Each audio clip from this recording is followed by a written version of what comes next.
আসসালামু আলাইকুম প্রিয় দর্শক, ইসলামিক জীবন চ্যানেলের পক্ষ থেকে আপনাদের সকলকে জানাই আন্তরিক শুভেচ্ছা ও অভিনন্দন। আজ আমরা কথা বলবো বস্তুবাদী এক নাস্তিকের ব্যাপারে। নাস্তিকটি 3টি প্রশ্নের মাধ্যমে সাধারণ মানুষদের মধ্যে বিভ্রান্তি ছড়াচ্ছিল। একদিন সে একজন ইমাম সাহেবের নিকট তার নিজের সন্দেহ পেশ করল। সে বলল, বলুন তো ইমাম সাহেব, যা দেখা যায় না তা বিশ্বাস করি কিভাবে? সুতরাং আমি আল্লাহকে বিশ্বাস করি না। নাম্বার 2, আপনারা বলেন শয়তান জাহান্নামে যাবে, আবার আপনারাই বলেন শয়তান আগুন থেকে সৃষ্টি। তাহলে আগুন থেকে যার সৃষ্টি সে কিভাবে আগুনের শাস্তি বা কষ্ট পাবে? এটা কি আদৌ সম্ভব? নাম্বার 3, আপনারা বলেন দুনিয়ায় যা কিছুই ঘটে যাক তার সব কিছুই আল্লাহর লিখিত তাকদির অনুযায়ী ঘটে থাকে। সুতরাং পাপ করলে মানুষ দায়ী বা দোষী কেন হবে? ইমাম সাহেবটি ছিল খুবই বিচক্ষণ। তিনি নাস্তিক ব্যক্তিটিকে মুখে কিছু না বলে মাটির একটি ঢিল তার কপালে ছুঁড়ে মারলেন।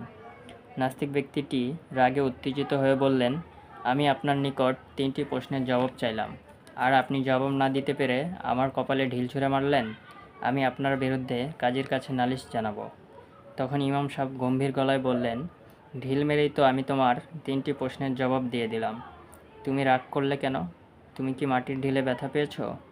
নাস্তিকটি বলল, অবশ্যই আমি ব্যথা পেয়েছি। তখন ইমাম সাহেব বলল, আমি বিশ্বাস করি না যে তুমি ব্যথা পেয়েছ, কারণ যা দেখা যায় না তা অবিশ্বাস্য, আর এটা তোমার মুখের কথা, তাই না? তাছাড়া তোমার ব্যথা পাওয়ারও কথা নয়, কারণ তুমি মাটির সৃষ্টি, আর আমি তোমাকে মাটি ছুঁড়ে মেরেছি।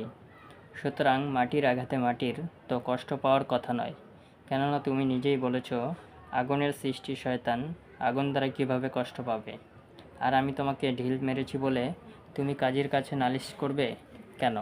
আমার তো কোনো দোষ নেই, কারণ যেটা ঘটেছে সেটা তো আল্লাহর লিখিত তাকদীর অনুযায়ী ঘটেছে।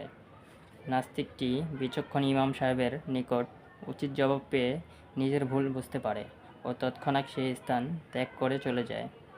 ইমাম সাহেব ছোট্ট একটি মাটির ঢিলের মাধ্যমেই নাস্তিকটির 3টি প্রশ্নের জবাবই দিয়ে দিল।